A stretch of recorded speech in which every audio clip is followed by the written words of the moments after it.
इतना भी गुमान ना कर अपनी जीत पर है बेखबर। शहर में तेरी जीत से ज्यादा मेरी हार के चर्चे हैं। दोस्तों, आपने कभी ऐसा होते देखा है जब किसी खेल में जीतने वाले से ज्यादा हारने वाले की चर्चा हुई हो, उसकी तारीफों के कसीदे पड़े गए हो। आज की कहानी एक ऐसे ही बंदे की है जो दुनिया के सबसे बड़े स्पोर्ट इवेंट फुटबॉल वर्ल्ड के फाइनल में हारा, लेकिन हार कर भी उसने जैसा खेल खेला, जो ऐतिहासिक प्रदर्शन किया, उसने सभी को हैरान कर दिया। उसने फाइनल में कैसा जादू बिखेरा था, इसका अंदाजा आप इसी बात से लगा सकते हो कि जब खेल खत्म हुआ तब दुनिया भर में जीतने वाली टीम से ज्यादा इस बंदे की और इसके खेलने की तरकीब की चर्चा हो रही थी, और उन चर्चाओं का सिलसिला आज भी थमने का नाम नहीं ले रहा। तो आओ यार, जानते हैं इस बंदे की आग लगा देने वाली जीवन गाथा को। दोस्तों, दुनिया में ऐसे करोड़ों लोग होते हैं जो किसी महान शख्सियत को अपना आइडियल मानते हैं। उनमें से कुछ लाख ऐसे होते हैं जो अपने आइडियल के नक्शे कदम पर चलते हैं। उनमें से भी कुछ हजार ऐसे होते हैं जो अपने आइडियल के नक्शे कदम पर चल के सक्सेस को हासिल करते हैं। मगर अंत में बचते हैं वो लोग जो न सिर्फ अपने आइडियल के कदमों पर चलते हैं, बल्कि अपनी काबिलियत के दम पर वो अपने आइडियल के बराबर या उससे भी बड़ा सक्सेस हासिल करते हैं। हमारी आज की कहानी के हीरो की स्टोरी भी कुछ सेम ही है। दोस्तों, हमारा हीरो महज 23 साल का ही है, लेकिन इतनी सी उम्र में ही उसने इतने बड़े बड़े कीर्तिमान रच दिए हैं कि इसकी तुलना अभी से ही इसके आइडियल से होने लगी है। एक ऐसे आइडियल से जिसे पहले से ही गोट यानी ग्रेटेस्ट ऑफ ऑल टाइम की उपाधि हासिल है। अगर आपने गैस कर लिया है तो अभी के अभी कमेंट सेक्शन में लिख डालिए कि मैं किसकी बात कर रहा हूँ। नहीं, वीडियो के अंत में तो आपको पता लग ही जाएगा। चलो मान लीजिए कि आप क्रिकेट खेलते हैं और आपके आइडल सचिन तेंदुलकर है, और आपने उनसे भी कई बड़े बड़े कीर्तिमान रच दिए और उनके रिकॉर्ड्स तोड़ दिए।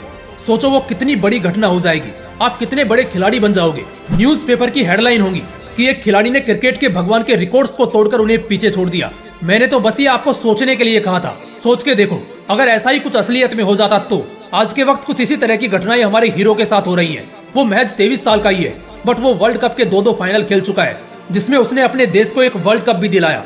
दूसरा भी दिला देता, मगर एक बेहद ही रोमांचक मुकाबले में थोड़े से मार्जिन से नहीं दिला पाया। आज ये फुटबॉल की दुनिया का सबसे महंगा प्लेयर है। यस, आपने सही सुना, ये मेसी और रोनाल्डो इन दोनों से महंगा प्लेयर बन चुका है, और वो भी अच्छे खासे मार्जिन के साथ। पर आज जिस मुकाम पर ये पहुंचा है वो भी इतने कम टाइम में, यह कोई जादू की छड़ी घुमाने से नहीं हुआ। इसके पीछे कुछ लोगों के बलिदान छिपे हैं। वो कुछ लोग और कोई नहीं, उसके माँ बाप हैं। माता और पिता दोनों ही अफ्रीका से बिलोंग करते हैं, पर दोनों ही अलग अलग देशों से थे। वो एक अच्छे जीवन की तलाश में फ्रांस में आकर सेटल हो गए, लेकिन शुरुआती समय उनके लिए किसी नर्क में जीने से कम नहीं था। वो एक ऐसी जगह रहते थे जहाँ झगड़े, मारपीट और दंगे होना एक आम बात थी। पर ऐसे पेरेंट्स के लिए जो अपने बच्चों को एक सुनहरा भविष्य देना चाहते हो, उनके लिए ये जगह एक नर्क से भी बदतर थी। लेकिन हालात कुछ ऐसे थे कि ना चाहते हुए भी उन्हें मजबूरन यहाँ रहना पड़ता था। हमारे हीरो को 8 साल तक 2 वक्त का अच्छा खाना तक नसीब नहीं होता था। उसे कई बार तो ब्रेड के एक छोटे से टुकड़े पर दिन भर रहना पड़ता था। घर के आर्थिक हालात कैसे भी हो, मगर एक बात थी जो हमारे हीरो के हित में काम कर रही थी। वो थी एक माता पिता की अपने बच्चों को एक सुनहरा भविष्य देने की जिद।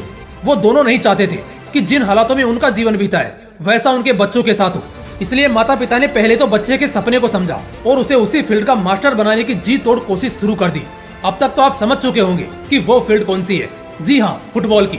हाँ, वो बात भी है कि माँ और पिता दोनों ही खेल जगत से जुड़े थे, तो हमारे हीरो के सपने के ऊपर कहीं ना कहीं माता पिता के पैसे का भी प्रभाव रहा। माँ एक प्रोफेशनल हैंडबॉल प्लेयर थी, तो वही पिता फुटबॉल कोच थे, और इन दोनों की मेहनत का ही नतीजा है कि हमारे हीरो ने इतनी सी उम्र में ही एक ऐसी सूची में अपना नाम दर्ज करा लिया जिसमें आज तक के कुछ सबसे महान प्लेयर्स का ही नाम दर्ज है। हमारा हीरो 12-13 साल की उम्र में ही इतना मैच्योरिटी के साथ खेल को समझता और खेलता था कि उसी एज में कई बड़े क्लब्स कुछ करोड़ों रुपए देके उसे क्लब में शामिल करने की कोशिश करने लगे, पर उसकी माँ ने हर बार नकार दिया। उसे अपने बेटे की काबिलियत की परख थी। वो जानती थी कि जिस उम्र में उसमें इतनी मैच्योरिटी है, वो आगे चलकर कितना बड़ा प्लेयर बन सकता है। इसलिए जब तक कोई ऐसा ऑफर नहीं आया जो उसकी काबिलियत और उसका फ्यूचर पोटेंशियल देखकर परख सके, तब तक उसकी माँ का जवाब सिर्फ न होता था। उसकी माँ को पता था एक ना एक दिन कोई ऐसा क्लब आएगा और उसको उसकी काबिलियत की एक बड़ी कीमत चुकाएगा, और हुआ भी यही। आगे चलकर वो दुनिया का सबसे वैल्यूएबल टीनएज फुटबॉलर बना और बाद में सेकंड मोस्ट वैल्यूएबल फुटबॉलर बना। दोस्तों, क्या आपको पता है हमारे हीरो का आइडियल कौन था? Cristiano Ronaldo. यस, आपके कानों ने सही सुना। हमारे हीरो ने बचपन से ही अपना पूरा रूम रोनाल्डो की तस्वीरों से सजा रखा था। वो रोज उन तस्वीरों को देखता और उनसे एक ना एक दिन मिलने का सपना देखता। वो दिन था और आज का दिन है। उसकी काबिलियत इतनी विशाल है कि उसकी तुलना उसके इंस्पिरेशन से हो रही है। दोस्तों, ये कहानी है असंभव को संभव बनाने की, अपने जुनून और जिद के साथ अपने सपने को पूरा करने की सीख देने वाले one of the best footballer 2022 world cup final sensation Kylian Mbappe की। दोस्तों, पता नहीं आपके मन में कुछ हलचल हुई कि नहीं, बट पहली बार जब मैंने एम्बापे की कहानी पढ़ी तो मेरे मन में एक ऐसी हलचल होने लगी थी मानो अब मैं दुनिया में किसी भी चीज को हासिल कर सकता हूँ। और एम्बापे की जीवन गाथा आपको सिखाती भी यही है कि किसी भी चीज को असंभव नहीं समझना चाहिए। आप जब तक उसे असंभव समझते रहोगे वो असंभव ही रहेगी। जिस दिन आप मानने लग जाओगे कि ये संभव है, उसी दिन से वो आपके लिए संभव लगने लगेगी। संभव और असंभव के बीच बस एक दीवार है, वो है आपके नजरिए की। तो आज के अभी अपना नजरिया बदलो और संभवता की राह पर चल पड़ो। दोस्तों, क्या आपको एम्बापे पसंद है? अगर है तो क्यों है, और अगर नहीं है तो आपका पसंदीदा फुटबॉलर कौन है? कमेंट सेक्शन में जरूर बताइएगा। बाकी वीडियो पसंद आई हो तो दबा के शेयर कीजिए, और चैनल पर नए हो तो सब्सक्राइब करके हमारी फैमिली का एक अभिन्न अंग जरूर बन जाइए। तो चलिए मिलते हैं अगली वीडियो में एक नए मोटिवेशन के साथ। जय हिंद, वंदे मातरम।